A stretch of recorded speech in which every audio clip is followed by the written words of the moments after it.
to this Swagelok how-to video. Here's what you'll need to perform the procedure shown in this brief video.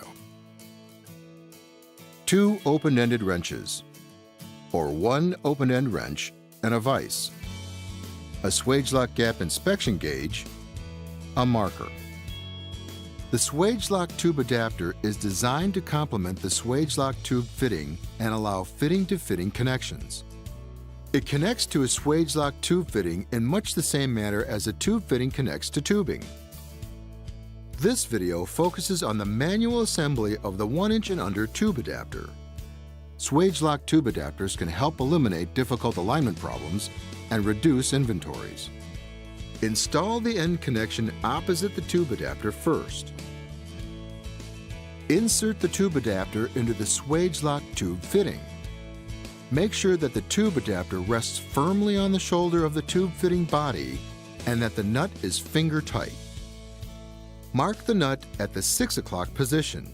Marking the nut at 6 o'clock leaves no doubt as to the starting and ending positions. While holding the fitting body steady, tighten the nut 1 1/4 turns to the 9 o'clock position.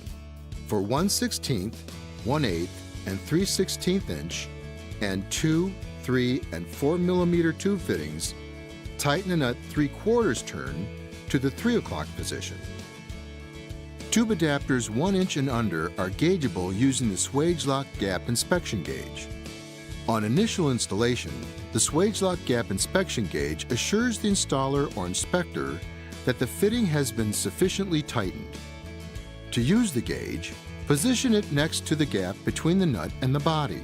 If the gauge will not enter the gap, the fitting is sufficiently tightened. If the gauge will enter the gap, additional tightening is required. A benefit of using Swagelok tube fittings and tube adapters is their ability to be disassembled and reassembled many times while retaining the leak-tight seal. Always depressurize the system before disassembling a Swagelok tube adapter.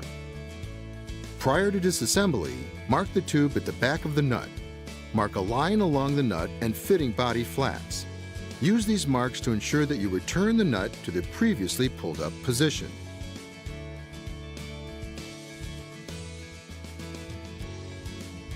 Insert the tube with pre-swaged ferrules into the fitting until the front ferrule seats against the fitting body. While holding the fitting body steady, rotate the nut with a wrench to the previously pulled up position, as indicated by the marks on the tube and flats.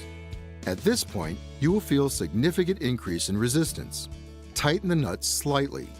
Do not use the Swagelok gap inspection gauge with reassembled fittings. Also, do not mix or interchange parts with those of other manufacturers. Visit Swagelok.com for additional product information. Thank you for watching. We will continue to develop videos like this to help you get the job done. Get more information by watching our other videos or by contacting your authorized sales and service center.